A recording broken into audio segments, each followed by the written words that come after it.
ഈ വർഷം ജനുവരിയിൽ സൗദി അറേബ്യയിൽ വച്ച് നടന്ന സൂപ്പർ കോപ്പ ഡി എസ്പാനയുടെ മത്സരത്തിൽ അത്ലറ്റിക്കോ മാഡ്രിഡിൻ്റെ കോച്ച് ഡിയേഗോ സിമിയോണി വിനി ജൂനിയറെ ചൊറിയാൻ വേണ്ടി പറഞ്ഞു, നിന്നെ ഫ്ലോറന്റിനോ പെരസ് ചവിട്ടി പുറത്താക്കാൻ പോവുകയാണ്.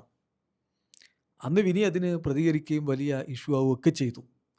പിന്നെ കുറേ നാളുകൾക്ക് ശേഷം സിമിയോണി പറഞ്ഞു, എനിക്ക് തെറ്റുപറ്റി, ഞാൻ അങ്ങനെ പറയാൻ പാടുണ്ടായിരുന്നില്ല എന്ന്. പക്ഷേ വിനിയുടെ ഇടനെഞ്ചിൽ അതങ്ങനെ തന്നെ പതിഞ്ഞ് കിടപ്പുണ്ടായിരുന്നു.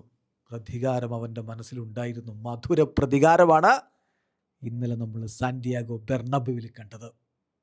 അത്ലറ്റിക്കോ മാഡ്രിഡിനെ റയൽ മാഡ്രിഡ് പരാജയപ്പെടുത്തുമ്പോൾ 2 ഗോളുകൾ വിനിയുടെ വക. ഒന്ന് പെനാൽറ്റിയാണ്, മറ്റൊന്ന് കിടിലൻ ഗോളായിരുന്നു.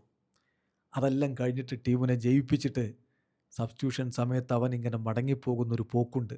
പതിയെ ഇങ്ങനെ ആസ്വദിച്ച് അങ്ങനെ പോവുകയാണ്. സിമിയോണിക്ക് പിടിക്കുന്നില്ല. കാരണം ടൈം വേസ്റ്റിംഗ് ആണെന്ന് പറഞ്ഞുകൊണ്ട് വിനിയോട് പെട്ടെന്ന് പോകാൻ വേണ്ടി അവിടെ നിന്ന് ബഹളം വെക്കുന്നുണ്ട്. അപ്പോൾ വിനി ചിരിക്കുന്ന ഒരു ചിരിയുണ്ട്.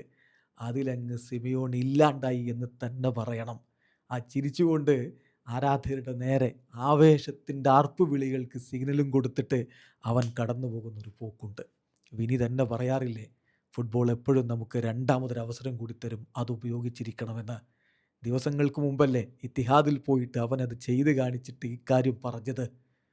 ഒരു വർഷം മുമ്പ് വിനിയെ അപമാനിക്കാൻ വേണ്ടിയിട്ട് ഒരു ടിഫോ പൊക്കിയിട്ട് കരയ്, നിൻ്റെ ഹൃദയം തുറന്ന് കരയ് എന്ന് പറഞ്ഞുകൊണ്ടൊരു കളിയാക്കൽ അന്ന് സിറ്റിയുടെ ആരാധകർ ഉയർത്തിയിരുന്നു. കഴിഞ്ഞ UCL മത്സരത്തിൽ അവരെ പരാജയപ്പെടുത്തിയിട്ട് വിനി കരഞ്ഞു കാണിക്കുന്ന ഒരു സെലിബ്രേഷൻ അങ്ങിട്ടിട്ട് തുറന്നങ്ങ് പറഞ്ഞു, ഇതൊരു ഡിസ്റെസ്പെക്റ്റ് അല്ല, പക്ഷേ എൻ്റെ മനസ്സിൽ ഞാൻ കാത്തു സൂക്ഷിച്ച സംഭവമാണിത്, അതിൻ്റെ പ്രതിഫലനമാണ് ഈ സെലിബ്രേഷൻ എന്ന്. യെസ്, ഇനിയിപ്പോൾ ചെയ്തുകൊണ്ടിരിക്കുന്നത് മധുരോദരമായിട്ടുള്ള പ്രതികാരങ്ങൾ തീർക്കലാണ്. അവൻ പറയുന്നു, സീസണിൻ്റെ ഈ ഒരു ഘട്ടം എത്തുമ്പോൾ എനിക്കെന്താണെന്നറിയില്ല, വല്ലാത്തൊരു ഇമ്പ്രൂവ്മെൻ്റ് എപ്പോഴും ഉണ്ടാവുക, ഈ തവണയും പൊളിച്ചെടുക്കും.